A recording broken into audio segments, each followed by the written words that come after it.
네, 이번 시간에는요, 중력에 대해서 알아보도록 하겠습니다. 중력을 이루는 힘에는 크게 두 가지가 있습니다. 네, 첫 번째는 만유인력이고요.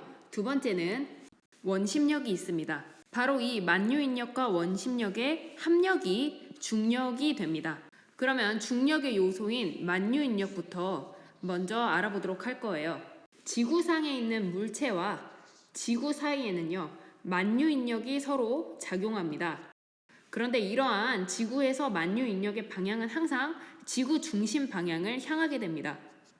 만유인력의 공식을 한번 생각해 보면요. 만유인력을 대문자 F라고 했을 때 F는 R 제곱분의 G, M, 스몰 m으로 생각을 할 수가 있습니다.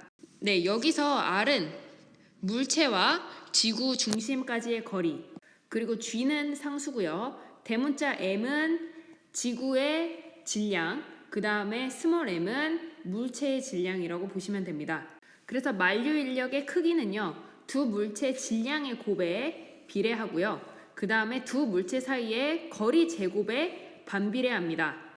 그런데 지구가 기본적으로 여러분, 북극에서 지구 중심까지의 거리보다 지구 중심에서 적도까지의 거리가 조금 더 깁니다.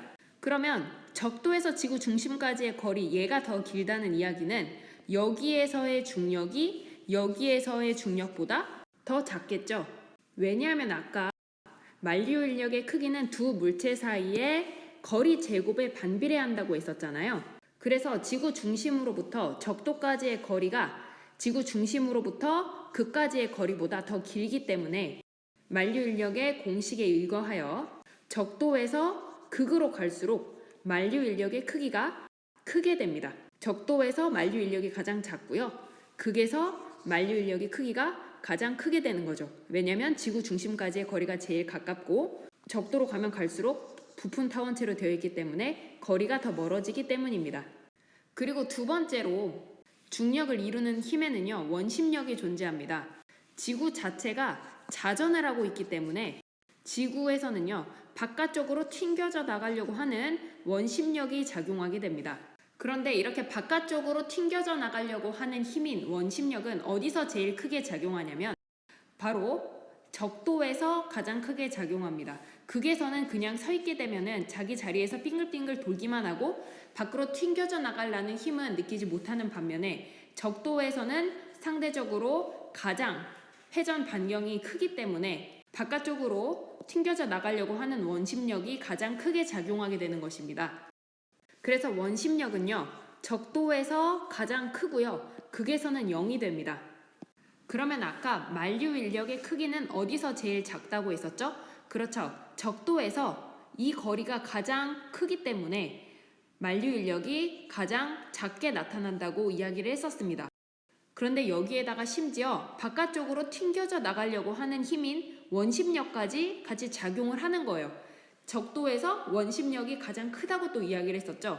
그래서 실제 중력의 크기는 이러한 만유인력과 원심력의 합력으로 나타나게 되는데, 지금 만유인력과 원심력의 방향이 적도에서는 서로 반대이기 때문에 이 두 개를 뺀 힘으로 나타나게 됩니다. 그래서 중력이 적도에서는 가장 작게 상대적으로 나타나요. 반면에 극으로 가면 만유인력이 가장 크게 작용을 했었죠. 왜냐하면 극에서부터 지구 중심까지의 거리가 가장 짧았기 때문입니다. 그리고 원심력은 존재하지가 않죠. 그렇게 되면 만유인력의 크기 자체가 중력과 똑같이 나타나는 거기 때문에 극에서의 중력값이 가장 크게 나타나게 됩니다. 완전 극과 완전 적도가 아닌 그 중간쯤에 있는 미도에서는요, 만유인력 같은 경우에는 항상 지구 중심 방향으로 작용한다고 했었죠.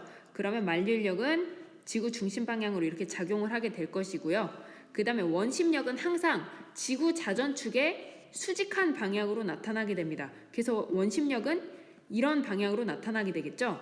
하지만 적도에 비해서는 훨씬 더 이제 중위도로 올라가게 되면은 원심력이 좀 더 작게 작용을 하게 되겠죠. 그래서 만유인력과 원심력의 방향이 완전 반대 방향이 아니기 때문에 이 두 개의 힘의 합력을 계산할 때는 이렇게 만류인력과 원심력이 한 변식으로 이루어진 평행사변형을 그려서 중력의 힘의 방향과 힘의 크기를 구하게 됩니다. 이렇게 만류인력과 원심력의 합력을 이용해서 중력의 크기와 방향을 구할 수가 있고요. 중력은 적도에서 가장 작고 고위도로 갈수록 커지는 경향을 보이게 됩니다. 지구를 균지라고 지표면이 매끈한 타원체로 가정한 이론적인 지구 모양을 지구 타원체라고 이야기하고요. 이렇게 지구 타원체에서 위도에 따라서 방금과 같은 방식으로 만류인력과 원심력을 합력을 이용해 가지고 구한 중력값을 표준 중력이라고 이야기합니다. 이런 표준 중력은 한마디로 지구가 매끄럽고 균질한 타원체로 되어 있다고 가정했을 때 이렇게 정확하게 만류인력과 원심력의 합력으로 중력이 나온다는 거예요. 그렇게 구해진 중력이 표준 중력이라는 거죠. 이러한 표준 중력값은요, 저위도에서 고위도로 갈수록 증가하는 경향을 보입니다. 그리고 같은 동일 위도상에 이렇게 존재를 한다면 그 같은 동일 위도상에서는 중력값이 동일하게 되는 거죠. 하지만 여러분도 잘 아시는 것처럼 실제 지구는요, 지구 타원체와는 달리 균질하지 않습니다. 어떤 곳은 굉장히 높고요, 어떤 곳은 굉장히 낮죠. 그렇게 되면 높은 곳은 상대적으로 거리가 멀어지는 거기 때문에 지구 중력값이 감소하는 데 영향을 줄 수가 있는 거고요. 그런 식으로 같은 위도에서 측정하더라도 고도나 지형이나 지구 내부에 어떤 물질이 있느냐에 따라 중력값이 달라지게 됩니다. 이렇게 실제로 측정된 중력값에서 표준 중력값을 뺀 거를 뭐라고 이야기하냐면 중력 이상이라고 이야기합니다.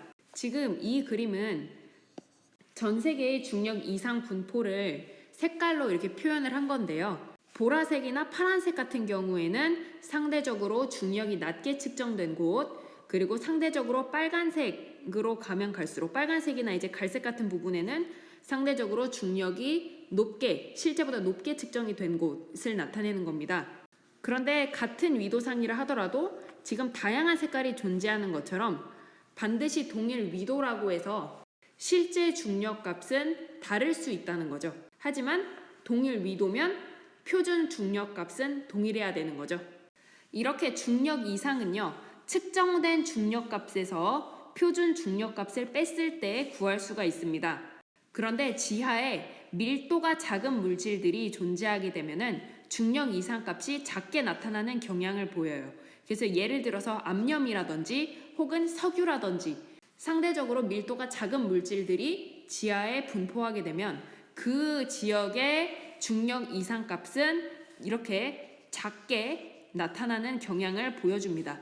그리고 대체로 해양 지각이 대륙 지각보다 중력 이상값이 높게 나오는 경향이 있어요. 그 이유는 높이 솟은 산맥에서는 그만큼 모호면의 깊이가 더 깊게 형성이 되고요.